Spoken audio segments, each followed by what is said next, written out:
Muito bem, senhores, vamos falar de pneumonia. Pneumonia, na prática clínica, é um evento infeccioso de extrema importância, de extrema gravidade, e a gente é obrigado a deparar em várias situações, em várias especialidades com a pneumonia. Basicamente, a gente já começa a ter um envolvimento na pediatria, no próprio lactente, do ponto de vista da infectologia, a pneumologia, a clínica médica, no pré e no pós-operatório, na terapia intensiva. Então, é uma patologia que se apresenta o tempo todo a nós, com uma gravidade enorme que precisa de uma atenção muito grande. Talvez seja, na prática clínica hospitalar, uma das situações infecciosas mais frequentes. Então, não tem como a gente deixar de lado o diagnóstico e o tratamento da pneumonia como uma das coisas mais importantes na prática médica. Bom, desde 1892, Sir William Osler já definia, essa frase está um pouquinho modificada, na realidade ele faz uma menção à tuberculose e coloca depois como uma evolução no momento da época, como a pneumonia se tornando uma das coisas mais frequentes, não deixando de lembrar que tuberculose também é um evento pneumônico. Né? Então ele coloca que você paga um preço pela mortalidade, né? E a pneumonia é talvez uma das maiores causas de morte no ser humano. E também uma morte natural no idoso, por conta da complicação clássica, muitas vezes, do idoso acamado, fazendo pneumonia. Então vamos começar a estudar então a prática, a clínica da pneumonia. Então, as pneumonias adquiridas na comunidade, uma das coisas mais importantes é o diagnóstico clínico. Ele vem à frente de qualquer coisa. E qual é o diagnóstico clínico da pneumonia? O que a gente vê na nossa prática do ponto de vista da pneumonia? A gente vê o doente classicamente com uma tosse produtiva, na pneumonia típica, né? Com febre alta, acamado, prostrado, muitas vezes com uma situação infecciosa clássica, uma síndrome infecciosa clássica, alteração leucocitária, e o doente basicamente se encontra muitas vezes com dor pleurítica, então a clínica é soberana na pneumonia. E uma das coisas mais interessantes, o doente pode apresentar dispneia também, uma das coisas mais interessantes é que você é obrigado, na maior parte das vezes, a fazer a radiografia de tórax. O raio-x é importante? Essa é a grande pergunta. Claro que sim. O raio-x é importante e você deve pedir sempre, porque na realidade você não está muito preocupado exatamente em fazer o diagnóstico com a radiografia, até porque a radiografia pode se manter alterada por no mínimo 15 dias até 3 meses. E muitas vezes a apresentação radiológica ela demora um pouco a aparecer. O infiltrado, o acometimento lobar, enfim, a condensação, a imagem de condensação, o infiltrado que a gente vê na radiografia de tórax pode demorar um pouco a aparecer. Então, a radiografia, por si só, ela não serve na base do tratamento, mas ela, claro que é complementar e, acima de tudo, a gente usa a radiografia para poder fazer a avaliação das complicações e que nós vamos discutir mais à frente. Bom, então, qual é a clínica? Como eu já falei, a gente pode ter duas formas de apresentação do ponto de vista de pneumonia, comunitária principalmente. A gente pode ter a pneumonia típica ou a pneumonia atípica. O que é a pneumonia atípica? A pneumonia atípica é aquela que eu falei, com quadro clássico, febrão, expectoração, enfim, com quadro pleurítico. Do ponto de vista atípico, na realidade parece uma gripe, um quadro gripal, com maior gravidade, com mais prostração. Então, mas por que a gente chama basicamente de pneumonia típica e pneumonia atípica? Porque o clássico ser causado pelo agente típico. Qual é o agente típico clássico durante esses anos todos que a gente definiu desde a descoberta da bacterioscopia? É o pneumococo. Então, o pneumococo serve como base do diagnóstico do agente típico da pneumonia típica. E os germes atípicos dão o nome, o que é não típico, que passa a classificar os agentes, então, atípicos, como a gente vê aqui. E uma das coisas mais sérias é a gente tentar diferenciar uma coisa da outra. E aí, como é que a gente faz isso? Basicamente, os germes típicos, eles coram pelo Gram. A coloração do Gram, você consegue ver o Streptococcus pneumoniae como um coco Gram positivo. E eles também respondem aos beta-lactâmicos e aos cefalosporâmicos, ou seja, os beta-lactâmicos aí com anel beta-lactâmico e o anel cefalosporâmico, as cefalosporinas. Então, basicamente, no raciocínio clássico de beta-lactâmico, a gente teria as penicilinas e as cefalosporinas. E do ponto de vista do germe atípico, são aqueles que não coram pelo Gram e não respondem aos antibióticos beta-lactâmicos. Geralmente a gente usa os macrolídeos e nós vamos ver o tratamento mais à frente. Então vamos lá. Vamos falar então do raio-x na pneumonia. Como é que a gente tem a apresentação, além da apresentação clínica, como é que a gente encontra o raio-x da pneumonia típica?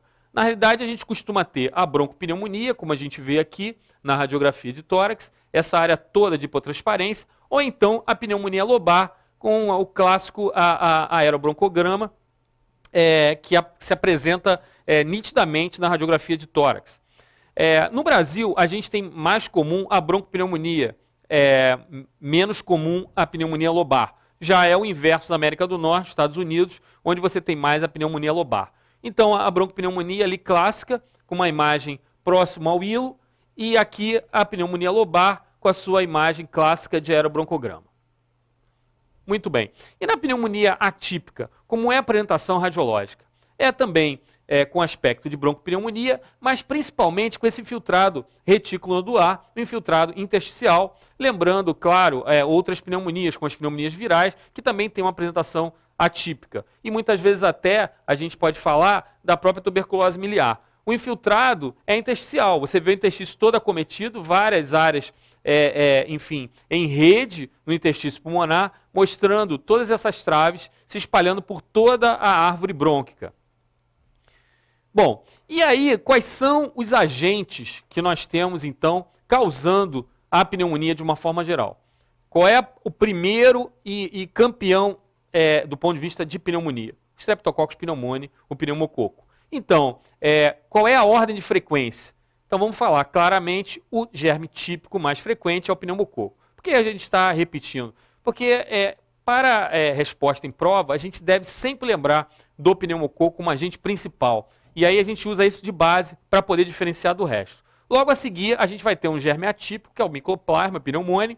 Em terceiro lugar, vem a Clamidofila pneumoniae, como outro atípico. Lembrando que no passado ela era chamada de Chlamydia pneumoniae. Foi descoberto que ela não é uma clamídia, e sim uma Clamidofila pneumoniae. E em quarto, a gente tem os vírus, como eu já havia falado no aspecto essencial, as pneumonias virais. E por último, a gente tem o hemófilos como outro germe típico frequente acometendo o ser humano.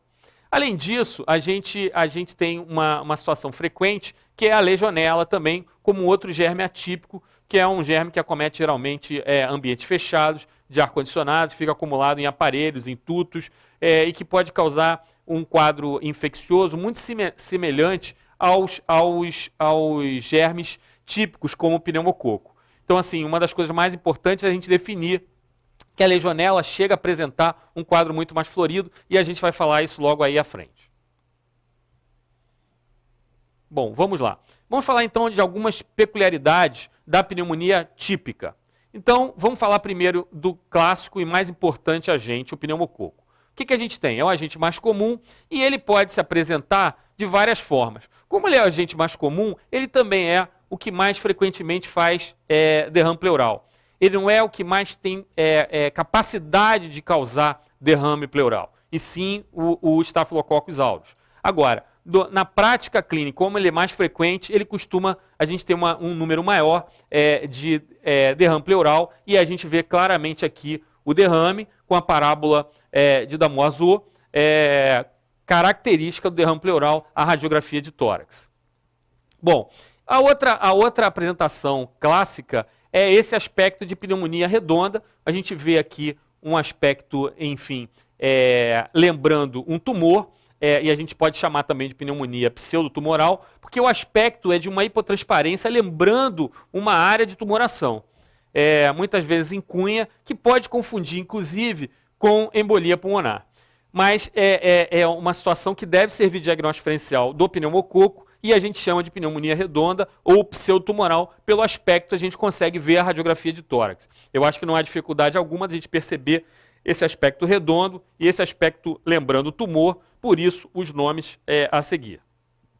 Bom, logo então a gente vai falar dos germes frequentes também, um germe típico, o hemófilo influenza e a moraxella, que são comuns na doença pulmonar obstrutiva crônica. Então, quando a gente fala de DPOC, o pneumococo sai como agente principal e a gente tem o Haemophilus influenza tomando a posição. E por que isso acontece? Porque o DPOC tem uma conformação pulmonar que facilita a germes diferentes do pneumococo. Não que ele não possa apresentar pneumonia por pneumococo, mas o Haemophilus influenza toma a frente e aí é claro que o tratamento também vai ser modificado, nós vamos falar logo mais à frente. Então, a grande sacada, a grande chamada é a ordem dos típicos no DPOC passa a ser o Haemophilus, depois o Streptococcus pneumoniae e depois a Moraxella catarrhalis. Bom, dos germes atípicos, como eu havia falado recentemente sobre a legionela, ela tem algumas características importantíssimas, e entre elas esse quadro, que na realidade não se comporta como atípico, como aquele modelo que eu falei de uma gripe forte, entre aspas, né, de um quadro gripal, ela se apresenta com um quadro produtivo, lembrando um germe típico, com dor pleurítica, com febre alta, é uma situação grave, e além de tudo apresenta algumas situações clínicas diferenciadas do restante dos germes atípicos. Entre eles, o sinal de Fagê, ou seja, você tem uma discrepância entre a frequência cardíaca, do ponto de vista semiológico, e a temperatura axilar. Ou seja, geralmente, quando você tem temperaturas muito elevadas, você tem um aumento da frequência cardíaca. Já na legionela, você pode ter, inclusive, frequência cardíaca normal ou diminuída, que é o sinal de Fagê, que pode ter em outras situações clínicas, como no quadro tifoide. Bom, e uma outra coisa interessante também na legionela, e que deve ser lembrada, é que muitas vezes vem acompanhado um quadro abdominal, um quadro digestivo, com diarreia e dor no abdômen. Então, assim, é um germe que dificulta bastante o diagnóstico, porém, ela tem algumas pegadinhas, algumas pegadinhas, entre aspas, você tem alguns ganchos clínicos, semiológicos, e até, eu diria, laboratoriais, como a gente vai falar a seguir. Então, pneumonia com hiponatremia, a gente tem que pensar em legionela. Aumento transaminases associados, a gente tem que pensar em legionela. E o mais interessante, como é uma pneumonia que, apesar de ser por um germe ativo, mas tem uma situação clínica muito florida, nos ajuda muitas vezes a chegar ao diagnóstico, e a gente também tem um atalho no diagnóstico complementar, que eu vou falar logo a seguir. E uma coisa importante, é claro, é definir que o escarro é negativo. É um germe atípico, então você não conseguiria curar pelo Gram. Então, é claro que quando você tem uma pneumonia por pneumococo, você vai encontrar o coco, Gram positivo. Do ponto de vista legionela, você não vai encontrar, não é curado pelo Gram. E o escarro, então, claramente negativo. E qual é a forma? O que a gente vai ter que pedir do ponto de vista complementar? A gente vai pedir o antígeno urinário para legionela, que começa a ficar positivo em torno do segundo para o terceiro dia. Então, a forma que você tem de fazer o diagnóstico é marcar lá no exame laboratorial o antígeno urinário para legionela. É importante lembrar que muitas vezes acomete aquele pessoal de escritório, é o executivo de uma multinacional que está sentado à sua mesa, num ambiente teoricamente protegido, no ar-condicionado, que vai apresentar esse quadro. Então a gente não pode deixar de falar esse quadro tão florido, com tantas manifestações clínicas e principalmente laboratoriais, que são fundamentais para o diagnóstico da legionela. Bom, outro germe que deve ser lembrado, um germe típico que cora, um Gram negativo, são os germes, as enterobactérias. Então a Klebsiella é um outro quadro também grave e ela costuma acometer alcoólatras e diabéticos. É um germe que costuma acometer lobos superiores, é um quadro grave, típico, um Gram negativo, que costuma atingir essa faixa de pessoas com comorbidade do tipo o diabético, ou ainda o alcoólatra, que a gente não tem como não dizer que é um quadro patológico. E aí o aspecto radiológico é o a seguir. Bom, é uma pneumonia que a gente costuma encontrar nos lobos superiores pulmonares e dando um aspecto abaulado, como se o lobo fosse pesado. E aí qual é o nome dessa pneumonia? Pneumonia de lobo pesado. Você parece que você tem os lobos superiores acometidos e aí você tem uma situação de lobo pesado, ou seja, dá a sensação de que algo está caindo para cima do restante do parênquima pulmonar são. E aí, então, em vermelho, para a gente não esquecer, é uma situação clínica extremamente grave que acomete os alcoólatras e os diabéticos. Bom, e aí, em azul, para a gente lembrar o que eu havia acabado de falar, que é o aspecto em lobo pesado. Bom, agora vamos falar de um outro agente que faz uma pneumonia gravíssima e que começa a acometer uma determinada faixa etária, né, e algumas situações de gravidade clínica ou comorbidade. Então, em que fase da vida a gente costuma ser mais acometido pelo Staphylococcus aureus do ponto de vista de pneumonia, ou em que situações clínicas a gente costuma ter o Staphylo aureus fazendo pneumonia? Então tá lá, nos lactentes e pós-influenza. Lactente por quê? Porque ele tem contato na tenra idade com a pele da mãe durante a amamentação e aumenta o risco de pequenas alíquotas acabarem por infectar o lactente, e é claro que ele precisa ter uma certa debilitação para poder fazer o quadro pneumônico. Então, a gente não esquecendo que também pode atingir umas fases da vida também mais avançadas. Outra coisa importante é lembrar dos traumas. É comum você ter Staphylo aureus já cometendo paciente de trauma de crânio. Então, mas é mais importante a gente lembrar que o Staphylo aureus é um germe que costuma cometer, então, o lactente. Bom, como eu falei, o Staphylococcus aureus é frequente em patologias como a mucoviscidose, que é a fibrose cística, porque você tem uma evolução de gravidade do ponto de vista de secreção pulmonar, que você tem uma secreção mais espessa, uma doença hereditária, e aí você passa a ter um risco aumentado também de Staphylococcus aureus. Outras situações clínicas que aumentam a situação de infecção pelo Staphylo aureus é o usuário de droga endovenosa ou ainda os pacientes com bronquiectasia, e aí recordando aquilo que eu havia falado antes, você tem os dois extremos, as duas pontas, o lactente e o idoso, que habitualmente passa a desenvolver bronquiectasia ao longo da vida, são aquelas destruições e aglomerações brôncas que vão formando cavidades e facilitando a infecção por determinados germes, entre eles o Staphylo aureus. Então, não esquecendo que basicamente o lactente e muitas vezes na fase avançada da vida. Bom, e aí nós temos o aspecto da pneumonia por estafilococos e a gente pode ter situações clínicas como essa que a gente vê aqui na radiografia entre as duas setas.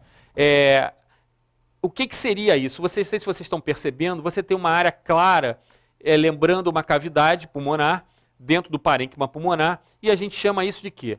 De pneumatocele.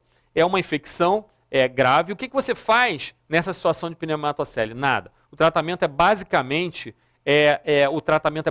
com antibiótico terapia. A gente deve evitar qualquer tipo de procedimento nessa situação.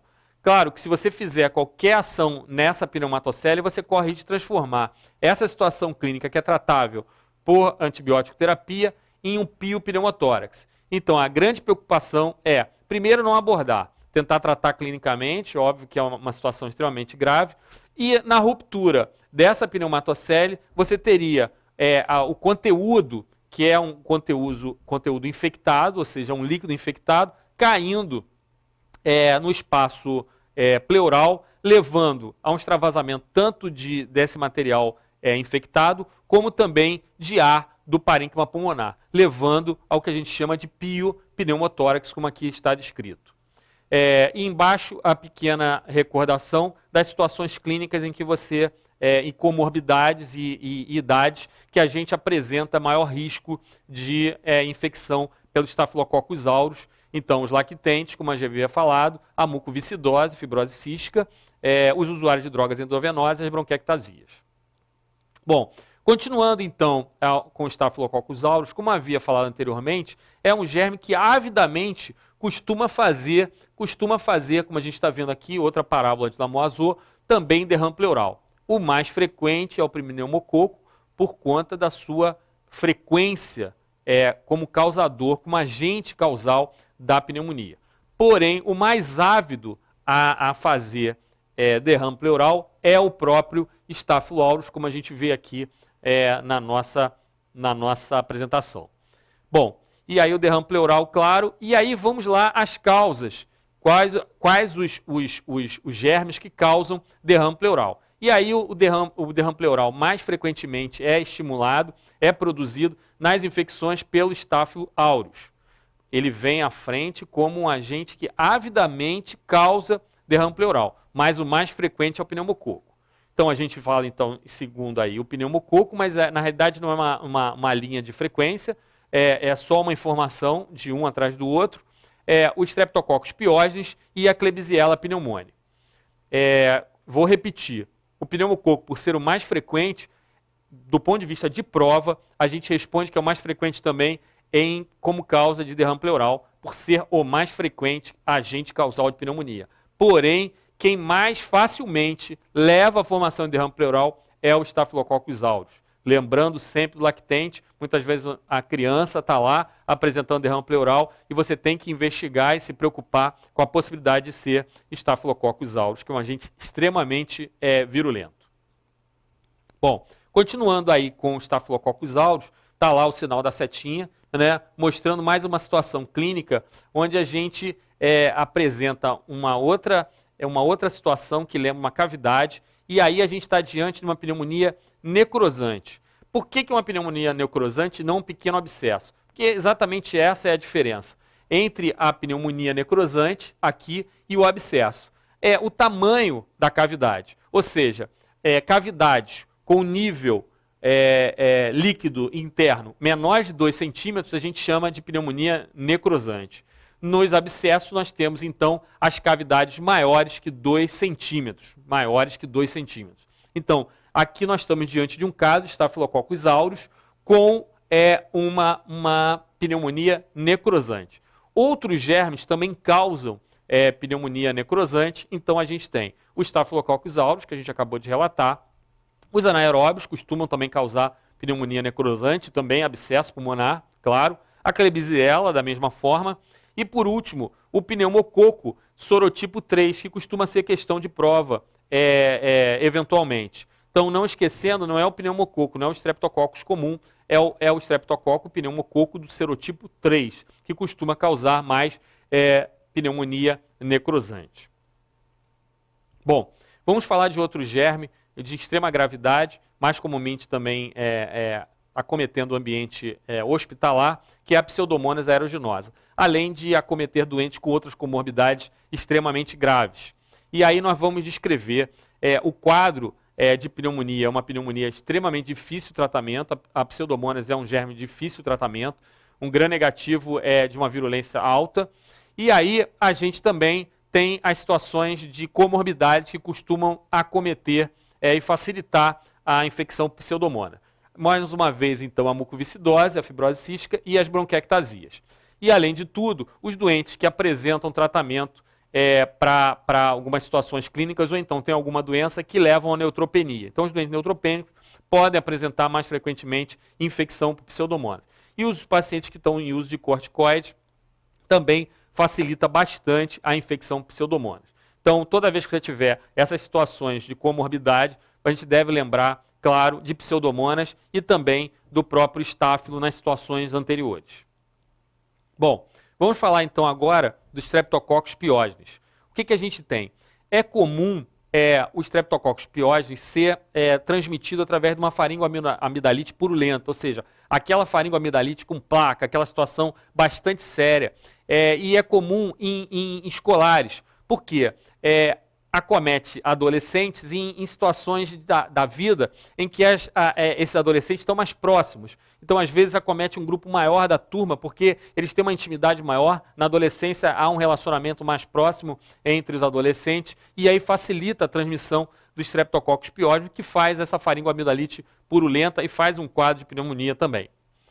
Bom, vamos continuar a nossa explanação sobre pneumonia, e agora nós vamos sair dos aeróbios, os germes aeróbios, para os anaeróbios. E onde está a situação clínica em que facilita a pneumonia por anaeróbio e que leva a situações clínicas bastante graves, como eu já falei anteriormente, entre elas o próprio abscesso pulmonar.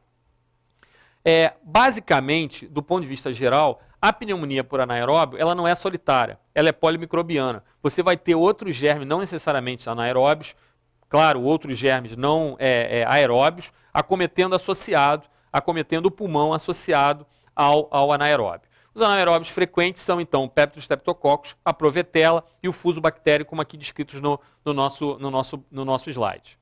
E aí, a grande situação é, o que leva, o que é o facilitador para essa infecção de pneumônica por anaeróbio? Então, basicamente, um estado ruim dos dentes, ou seja, dentes em estado ruim.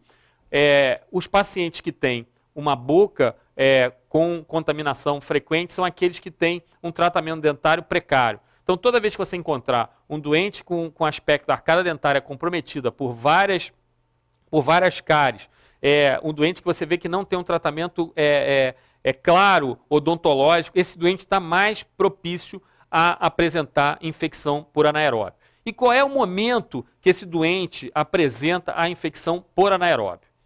Bom, não basta ter apenas os dentes em mau estado, ele tem que fazer uma macroaspiração.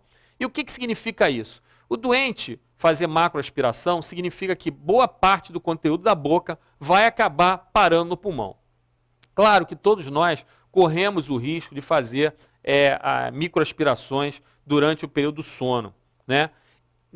Se houver alguma comorbidade, facilita também a infecção. Mas é claro que não é comum, todos nós eventualmente roncamos, fazemos pequenas alíquotas de broncoaspiração, e se não tivermos nenhuma situação, o nosso mecanismo de defesa, os nossos cílios brônquicos, traqueais, eles conseguem jogar para cima o germe, o nosso sistema de defesa consegue segurar. Na macroaspiração, com dentes em mau estado, o doente acaba por desenvolver a pneumonia por anaeróbio. E o que é essa situação clínica? Como é que o doente vai fazer uma macroaspiração? Primeiro, para fazer uma macroaspiração, esse doente tem que estar com o nível de consciência rebaixado. E para ele ter esse nível de consciência rebaixado, em que situação a gente tem isso? Como a gente já falou na Klebsiella, que é uma enterobactéria, o alcoólatra também pode fazer uma macroaspiração. Por quê? Porque ele está com seus mecanismos totalmente indefesos, ele está com o nível de consciência rebaixado. E qualquer outra situação clínica em que haja rebaixamento do nível de consciência. E quais são as situações? O alcoolismo, como eu já disse, e também na anestesia. Ou então qualquer outra situação em que você tenha uma diminuição da cognição, uma diminuição do nível de consciência. Um trauma de crânio, por exemplo, um acidente automobilístico, onde o doente acaba de fazer uma refeição e faz um acidente automobilístico, ele sai do ar, ele entra em coma, até ele ser socorrido, ele pode ser acometido por um evento de macroaspiração. No primeiro momento, não necessariamente o doente vai ter uma pneumonia. Ele vai ter basicamente uma pneumonite, porque o conteúdo gástrico é um conteúdo ácido, né, e que leva a um favorecimento inflamatório, uma situação inflamatória pulmonar. E em 48 horas ele tende a evoluir ou com a pneumonia ou sem a pneumonia. Depende da resposta, da qualidade depois desse tratamento do ponto de vista de drenagem, limpeza da via aérea, aspiração, ou até dos próprios mecanismos que esse doente vai lançar para poder combater esse quadro da macroaspiração. Se o doente for bem tratado, pode ser que ele não evolua com pneumonia. Mas na prática, as situações de macroaspiração expõem o doente claramente ao quadro infeccioso por anaeróbio. Bom, distúrbio de deglutição, claro, se o doente tem mecanismos protetores da deglutição comprometidos, também vai ter uma alta probabilidade de apresentar infecção pneumônica por anaeróbio. Os doentes que têm acalase de esôfago, enfim, essas situações todas facilitam a macroaspiração e a pneumonia por anaeróbio. A situação clínica da pneumonia por anaeróbio, como a gente está mostrando aqui, ele apresenta muitas vezes uma evolução lenta, e não esquecendo que ela é geralmente polimicrobiana. Então nós temos outros germes acometendo. Então, na base inicial, ela é demorada, ela tem uma evolução lenta, a pneumonia por anaeróbio, mas não deixa de ser grave pelas apresentações clínicas que a gente vai ter. As apresentações podem ser extremamente graves e nós vamos ver a seguir. Bom, então está aí uma situação clara de gravidade na pneumonia por anaeróbio. A gente vê, então, um tremendo abscesso pulmonar com uma área enorme de acometimento pulmonar, com um nível hidroaéreo ali clássico e o conteúdo provavelmente purulento aqui na base, né, com essa área de hipotransparência na base e essa área de um pouco de hipertransparência superior, mostrando claramente o nível hidroaéreo. E como eu disse, está ali o resumão das situações que levam a esse evento, a esse risco. Bom, e aí o evento é mais comum, claro, para o lado direito, para o pulmão direito, né? Então, aquele slide anterior, ele não é tão típico, porque você apresenta o quadro de abscesso do lado esquerdo. Claro que pode acontecer, dependendo da posição que o paciente estiver, mas o mais comum em decúbito, normalmente essa macroaspiração tende, pela angulação do brônquio fonte direito, tende a macroaspiração ser maior para o pulmão direito, e aí a gente tem então a imagem típica de acometimento pulmonar por anaeróbio, que provavelmente vai se configurar como um evento daqui a pouco abscedante, ou seja, o doente vai evoluir provavelmente com uma ulceração ali, um aparecimento de uma cavidade, lembrando o abscesso. Uma situação extremamente grave do ponto de vista de acometimento pulmonar, a pneumonia por anaeróbio. Bom, e como tratar a pneumonia por anaeróbio? Qual é a base do tratamento? A gente tem vários esquemas antibióticos que fazem tratamento para anaeróbio, entre eles o tratamento, por exemplo, para o abdômen, que é o metronidazol. Mas esse não é o melhor antibiótico indicado para esse quadro de pneumonia, né? Como a gente já falou anteriormente, você pode ter uma situação polimicrobiana. Então, um esquema antibiótico específico sobrepõe aos que a gente conhece para tratamento de anaeróbio, principalmente no órgão que a gente está falando, que é o pulmão. Bom, muito bem. Então, qual seria a droga de escolha? Então, já apareceu aí, a clindamicina é a melhor droga para tratamento de pneumonia por anaeróbios. Vamos lá. Então, para continuar, mais alguns exemplos daquela situação clínica que eu mostrei anteriormente. Está aqui mais uma vez um abscesso com nível hidroaéreo. Aí, então, o lado direito sendo mais acometido. E a gente vai ver, então, aí mais à frente, um outro corte, mostrando a situação clínica, o posicionamento do ponto de vista de parênquima pulmonar desses abscessos que acometem nas macroaspirações e que levam à pneumonia por anaeróbio.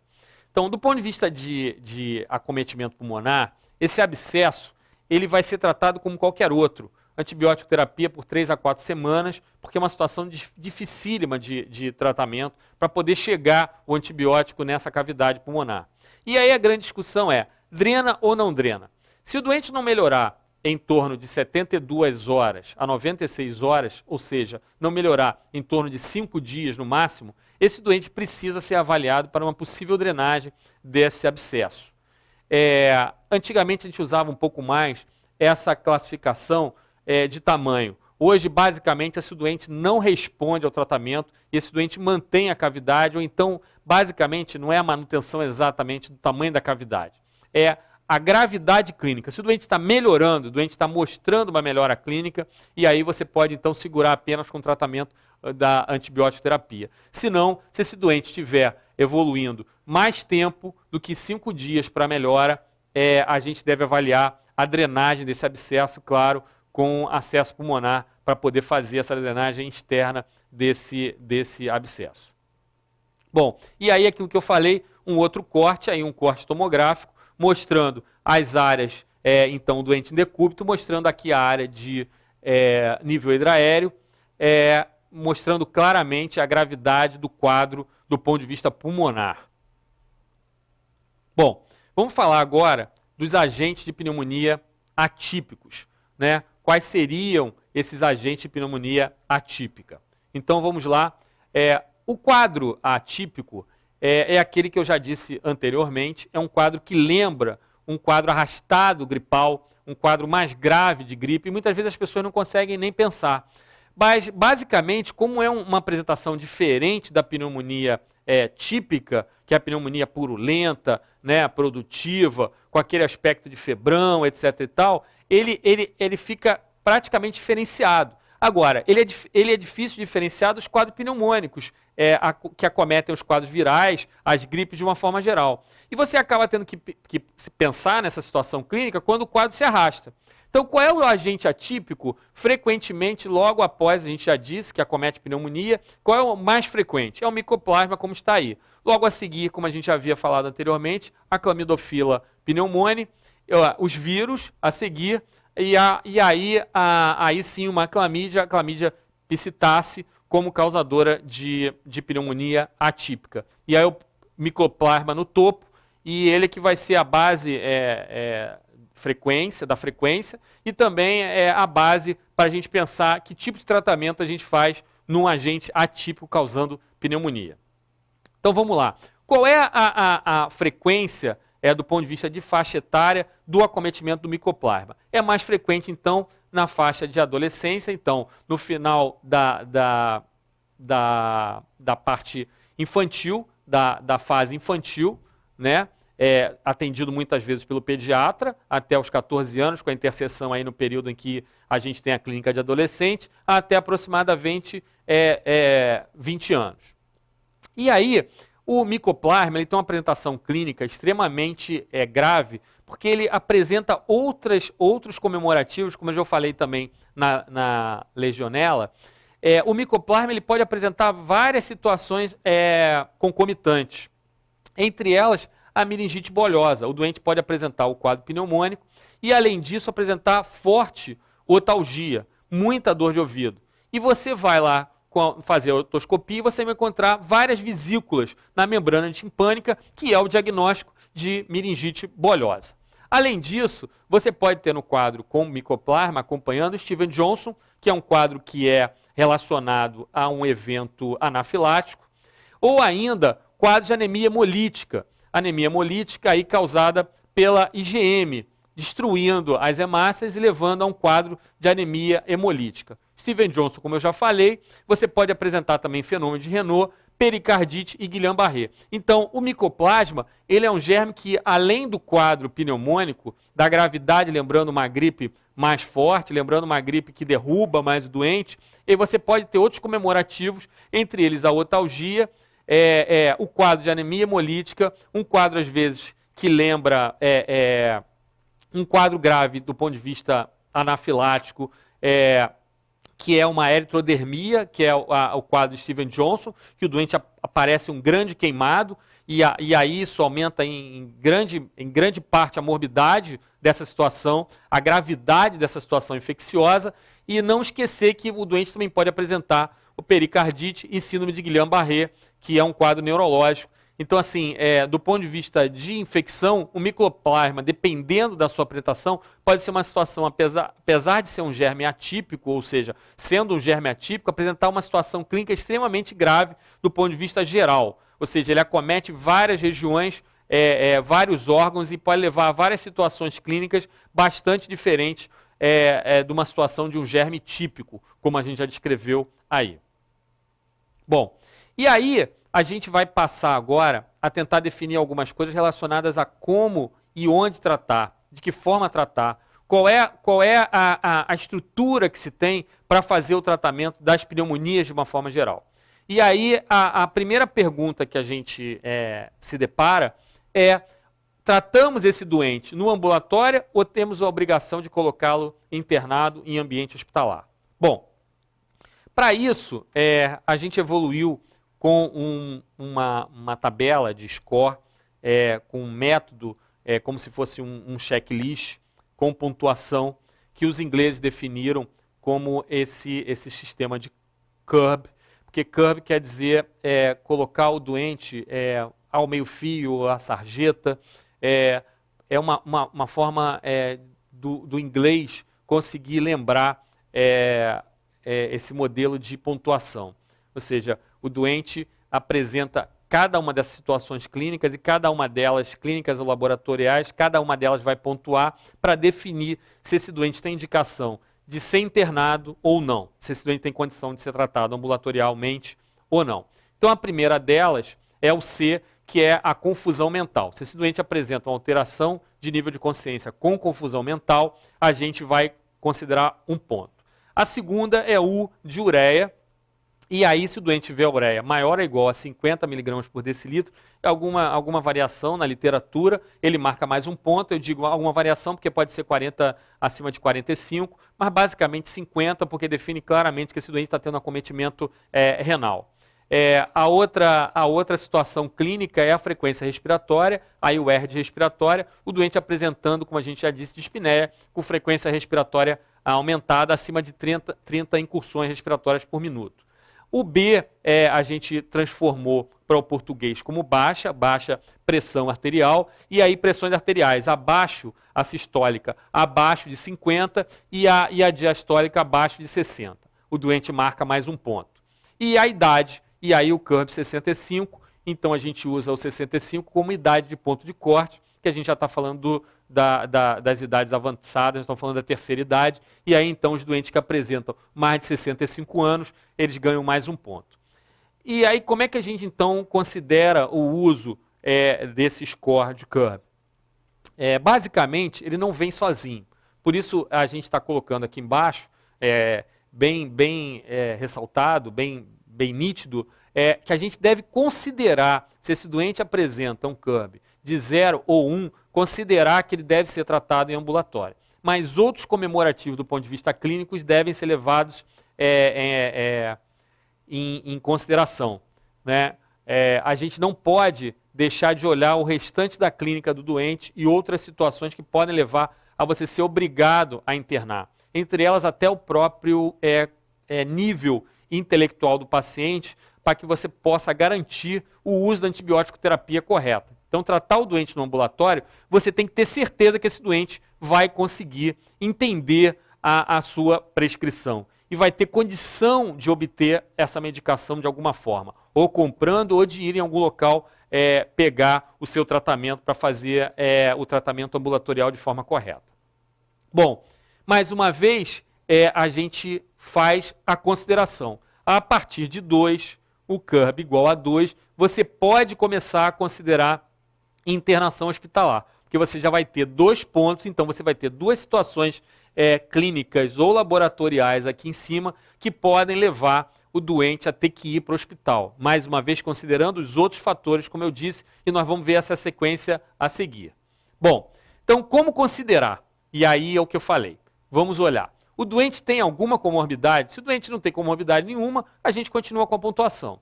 Ele tem um acometimento multilobar, e aí a gente volta para o que eu falei no início da aula. Por que o uso da radiografia? Para você definir as complicações pulmonares. Como é que você vai definir isso bem do ponto de vista de exame? Você pode até ver uma piora clínica, mas você não consegue definir se ele tem um acometimento pulmonar muito grande. E aí, com a radiografia de tórax, você pode definir se você tem um lobo só acometido ou se você tem uma pneumonia que se espalha por ambos os tórax, ambos os pulmões.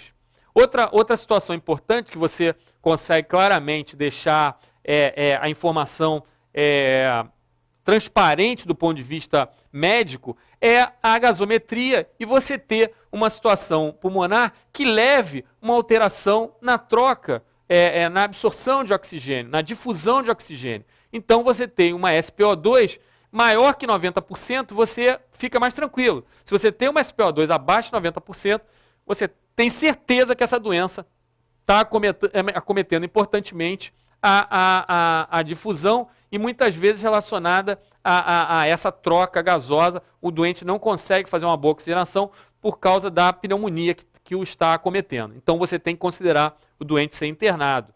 Como eu já havia dito anteriormente, esse doente pode estar com a frequência respiratória elevada, já mostrando a sua dificuldade de manter os níveis de oxigenação sanguínea compatíveis com a vida, né? Bom, vamos lá. Outra coisa importante que eu havia explanado é a condição psicossocial, a situação econômica desse doente. Esse doente tem condição de fazer a medicação, ele tem condição financeira para fazer isso, ele tem intelecto para poder fazer na hora certa, ele tem intelecto para entender como é que ele faz o uso desse medicamento, a via oral dele é disponível, ele consegue deglutir. Então, isso são fatores que, junto com o score de CURB, nos levam à decisão se o doente vai ser internado ou não. Então, tudo isso leva você a um determinado julgamento clínico. Se ele não tiver nenhuma dessas situações, você pode tratá-lo ambulatorialmente. E é claro que esse doente vai estar muito monitorado. Esse doente vai estar sendo visto de perto. Você não vai deixar um doente com pneumonia fora do seu acompanhamento clínico. Então, é óbvio que se esse doente apresentar qualquer uma dessas variações, você vai acabar tendo que interná-lo.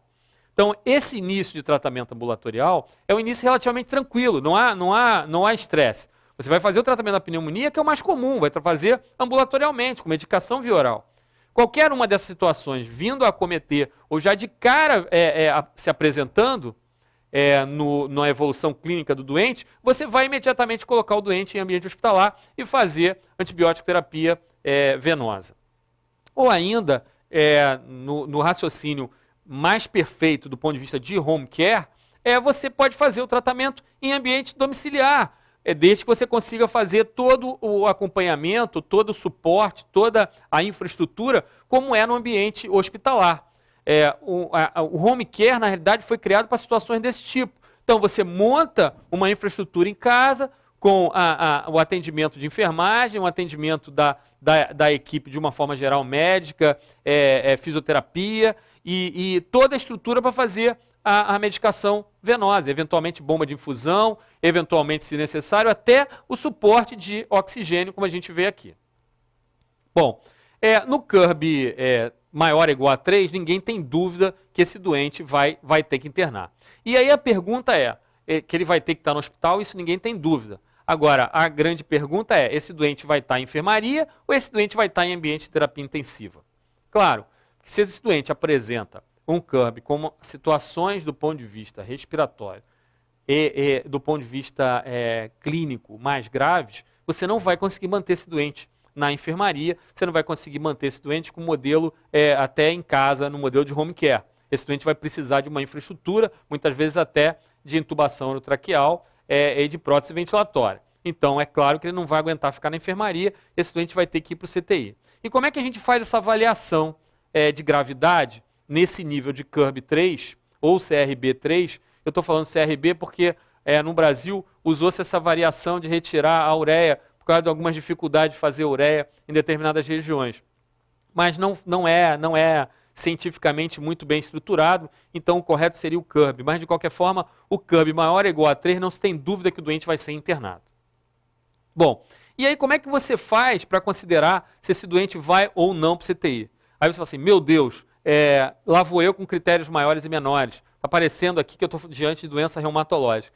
Mas entenda bem, não é muito complicado essa apresentação maior e menor, os critérios maiores e menores, para você avaliar terapia intensiva. Era aquilo que eu já havia falado antes. Você vai fazer a gasometria e você vai ter uma situação clínica mais grave, claro, para o doente que vai para o CTI. E qual é o grande critério maior?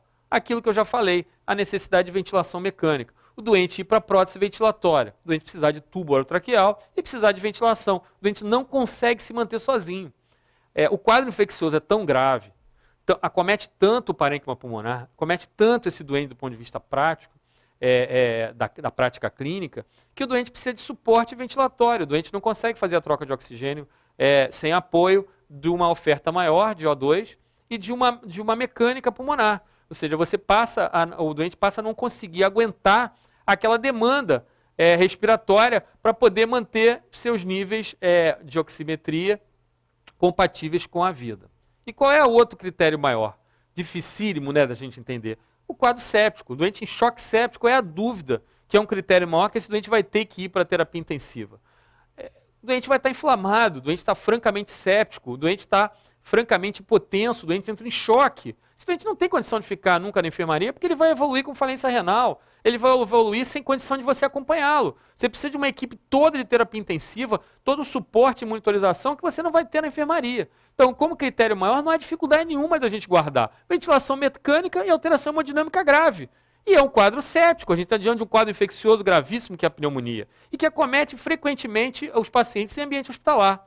E quais são os critérios menores que a gente tem? Os critérios menores também não são difíceis.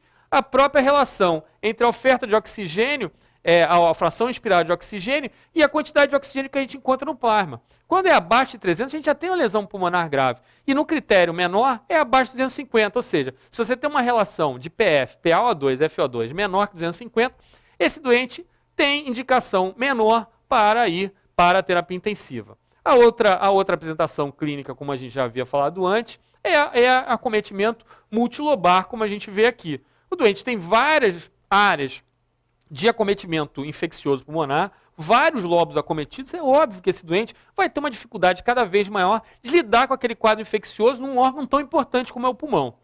E aí é mais uma situação que, de uma certa forma, se assemelha ao que eu havia falado antes. A gente falou de choque séptico. Esse doente hipotenso não necessariamente é choque, mas faz parte de um critério menor, que vai evoluir provavelmente para o choque. Um doente apresentando pressão arterial sistólica menor que 90 ou pressão arterial diastólica menor que 60, ele se apresenta como um critério menor. E aí você tendo um critério maior ou dois menores, você tem indicação de levar esse doente, então, para a terapia intensiva.